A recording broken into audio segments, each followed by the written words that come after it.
ალეკო ელისაშვილის საქმის მორიგის ხდომა გაიმართა თბილისის საქალაქო სასამართლოში. განხილვა დასკვნით ეტაპზეა, საბოლოო სიტყვა წარმოთქვეს ბრალდების მხარის წარმომადგენლებმა.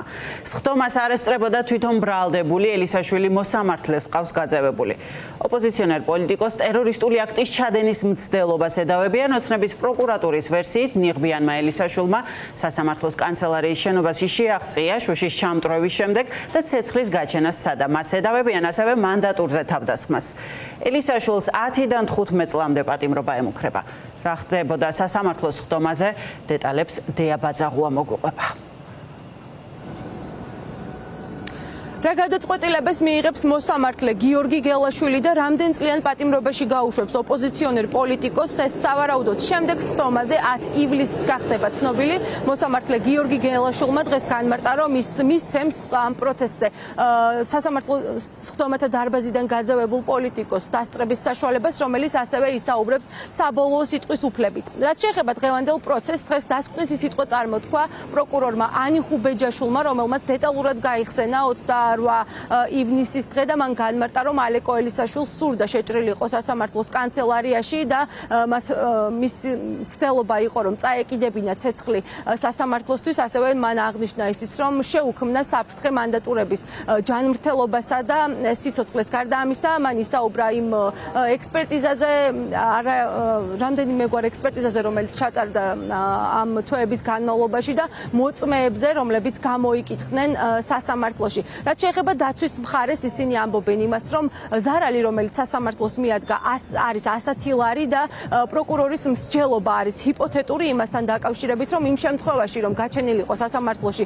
ხანძარი, ზარალი იქნებოდა 25 მილიონიანი და შეექმნებოდა სასამართლოს შეფერხება, რადგან ვერ წარიმართებოდა სასამართლოში პროცესები. გარდა ამისა, ჩვენ ვკითხეთ ალეკო ელისაშვილის ადვოკატს იმასთან დაკავშირებით, ელოდებიან თუ არა ბრალის გადაკვალიფიცირებას, რადგან როგორც იცით, თავდაპირველად გამოძიება დაწყებული იყო სხვისინივთის დაზიანების მუხლით, თუმცა შემდგომ გადაკვალიფიცირდა ტერორისტული აქტის ჩადენის მცდელობად. ადვოკატი ამბობს იმას, რომ ვიდაიდან საქმე არის პოლიტიკურად მოტივირებული, მათ არ აქვთ იმედი, რომ მოხდება მუხლის გადაკვალიფიცირება.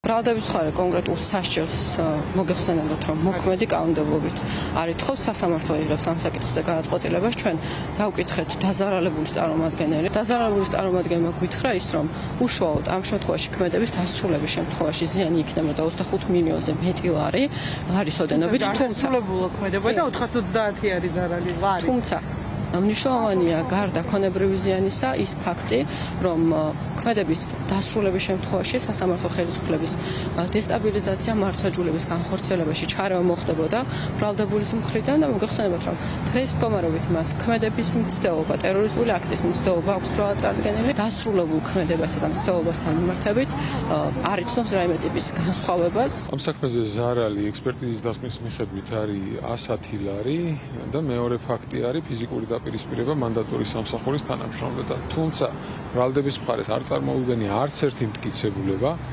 რომელიც წარმოაჩენდა იმის ალბათობას, რომ შექმნილ ვითარებაში ცეცხლის გაჩენა გამოიწვევდა სასამართლოს შენობის გადაწვას და გამოიწვევდა 25 მილიონიან ზარალს. ჩვენ სასამართლოს წარმომადგენელთან ჰქონდა კითხვა, თუ რა პროცენტულობით სასამართლოს შენობის განადგურებას შეიძლება გამოეწვია სასამართლოს ფუნქციონირების შეფერხება, რაზედაც მათ პასუხი ვერ გასცეს. ნებისმიერ დემოკრატიულ თავისუფალ ქვეყანაში, რა თქმა უნდა, კვალიფიკაცია შეიცვლებოდა. ვიცით წინასწარ, რომ ეს არის პოლიტიკური დაკვეთა და პოლიტიკური დევნა ალექსანდრე ელისაშვილის, ისინი გააკეთებენ მაქსიმალურს, რომ მოხდეს მაქსიმალური პატიმრობის შეფარდება და ამიტომ აქედან გამომდინარე ჩვენ არ ველოდებით, თუმცა საქმეში არსებული მტკიცებულებებიდან გამომდინარე, რა თქმა უნდა, ეს საქმე არ არის ტერორიზმი.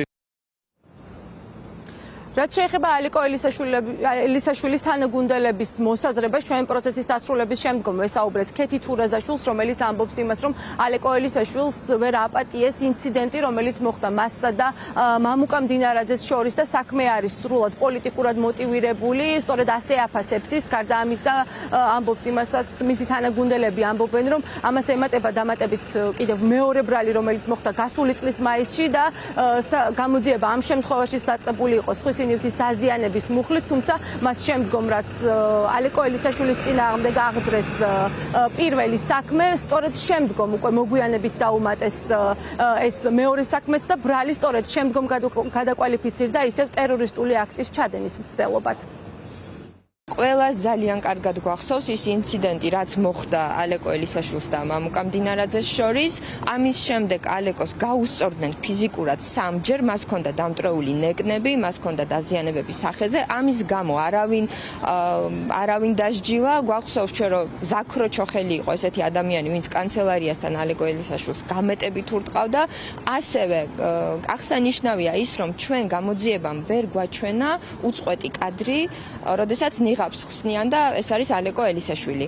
ამ მომენტში სავარაუდოდ მას ბორკილებ დადებულ პოლიტიკოს ფიზიკურად უსწორდებოდნენ. რა თქმა უნდა, ეს არის მოტივირებული პოლიტიკურად ეს საქმე და რეალურად დღეს მართლმსაჯულება და სამართლიანი სასამართლო სახელმწიფოში არ გვაქვს და მანამდე ვერ ვიტყვით, რომ გვაქვს შემდგარი სახელმწიფო, სანამ არ გვექნება სამართლიანი მართლმსაჯულება. ალეკო ელისაშვილის ამ საქმეზე გადაწყვეტილება პირველ ეპიზოდთან დაკავშირებით, როგორც გითხარით, გამოცხადდება 10 ივლისს, იმ შემთხვევაში თუ სასამართლო და მოსამართლე გიორგი გელაშვილი გაიზიარებს პროკურატურის მიერ წარდგენილ მტკიცებულებებსა და არგუმენტებს ოპოზიციონერ პოლიტიკოს 15 წლამდე პატიმრობა ემუქრება.